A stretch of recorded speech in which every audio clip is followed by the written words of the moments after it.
Long before Texas joined the United States, it was a contested land rich with history, culture, and conflict. The story of how it ultimately became a U.S.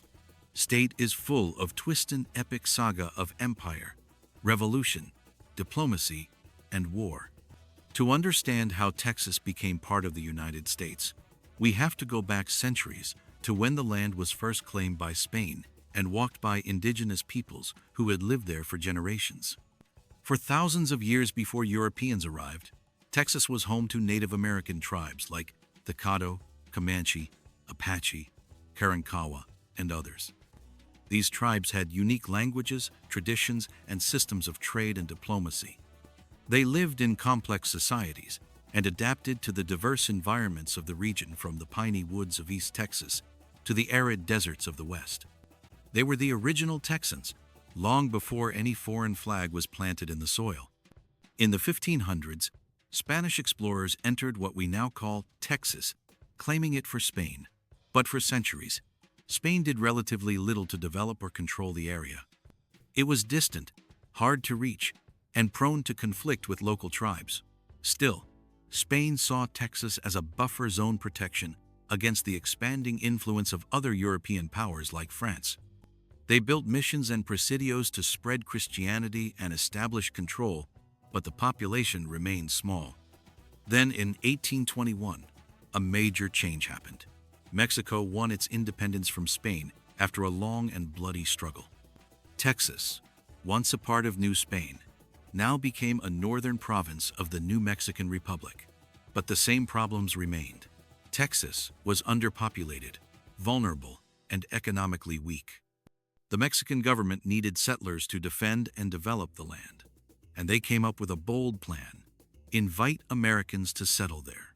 At first, this plan seemed to work. The Mexican government offered generous land grants to empresarios, land agents, who would bring in settlers. One of the most successful was Stephen F. Austin, who led hundreds of families into Texas in what became known as the Old 300. These settlers, mostly from the southern United States, were expected to become Mexican citizens, convert to Catholicism, and follow Mexican laws. But the cultural differences between the Anglo-American settlers and the Mexican government quickly became apparent. Most settlers spoke English, practiced Protestant Christianity, and brought enslaved people with them, despite the fact that Mexico was moving toward abolishing slavery.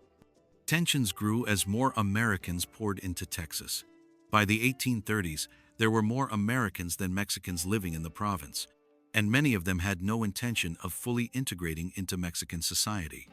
Meanwhile, Mexico itself was experiencing political turmoil.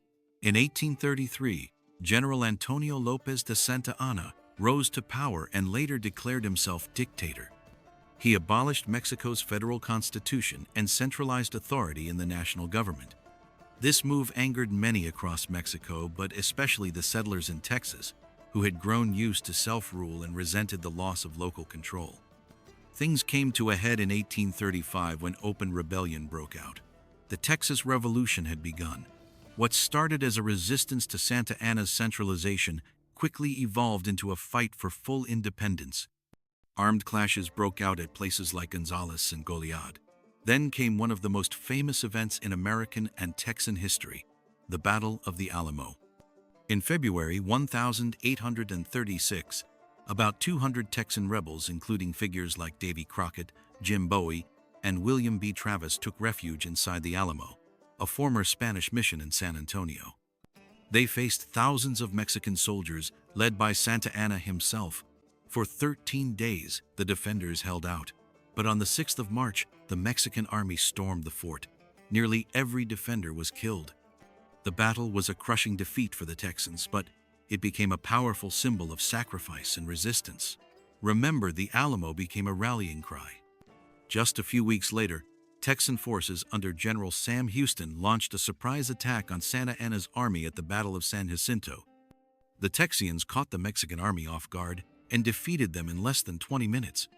Santa Anna was captured, and in exchange for his life, he agreed to withdraw Mexican forces and recognize Texas's independence. Although Mexico never formally recognized Texas as an independent nation, The Republic of Texas declared itself free in 1836. For the next 9 years, Texas operated as its own country. It had a president, a Congress, an army, and even embassies in Europe.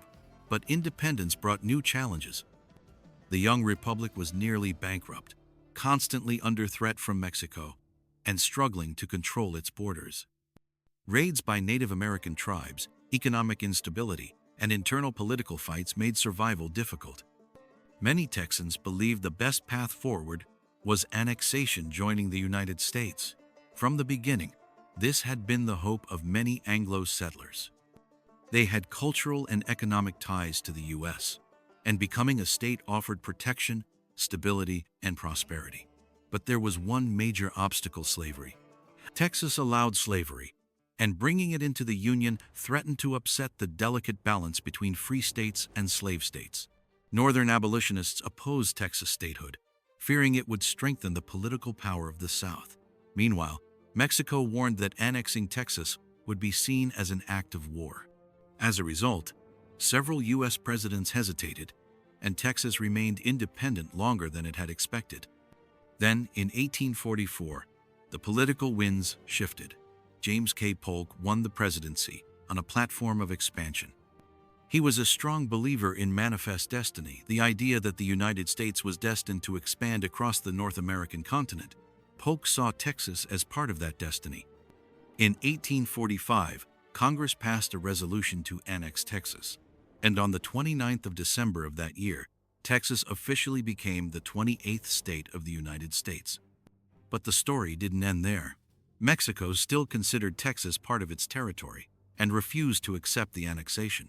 Tensions escalated, especially over the question of the border. Texas claimed the Rio Grande as its southern boundary, while Mexico said the true border was the Nueces River about 150 miles to the north. When President Polk sent U.S. troops into the disputed area in 1846, a clash occurred. American soldiers were killed, and Polk used the incident to justify military action. The Mexican-American War had begun. The war would last for nearly 2 years, from 1846 to 1848. It was one of the most consequential conflicts in U.S. history, though often overlooked today. American forces invaded Mexico from multiple directions across Texas into California and New Mexico, and eventually all the way to Mexico City. In battle after battle, U.S. forces won decisive victories, aided by superior weapons, organization, and military leadership. Back home, the war sparked fierce debate. Critics, including a young congressman named Abraham Lincoln, questioned whether it had been provoked unjustly. Others, like writer Henry David Thoreau, protested by refusing to pay taxes, even writing his famous essay, Civil Disobedience, in response to the conflict. In 1848, the war ended with the Treaty of Guadalupe Hidalgo. Under the treaty, Mexico recognized the Rio Grande as the border with Texas and ceded a massive amount of land to the United States territory that would later become California, Arizona, New Mexico, Utah, Nevada, and parts of several other states. In exchange, the U.S. paid Mexico $15 million and assumed certain claims by American citizens against the Mexican government. The annexation of Texas and the outcome of the war radically reshaped the map of North America. The United States gained over 500,000 square miles of new territory, fulfilling much of its manifest destiny, but also intensifying the debate over slavery and westward expansion. Every new territory opened the question, would it allow slavery? That debate would eventually contribute to the political tensions that led to the Civil War just over a decade later. For Texas, joining the United States marked the end of a long journey, one filled with battles, revolutions, diplomacy, and transformation. It went from being a remote corner of Spain's empire, to a province of Mexico, to an independent republic, and finally to a state in the growing American Union. The identity of Texas, shaped by years of conflict and pride in independence, still reflects that legacy today. Texans have long celebrated their unique path to statehood. The Alamo remains a sacred site, a symbol of resistance and sacrifice. San Jacinto is remembered as the turning point that gave birth to the Republic. And the Lone Star itself, the flag that once flew over an independent nation, continues to represent the state's fierce spirit of self-determination.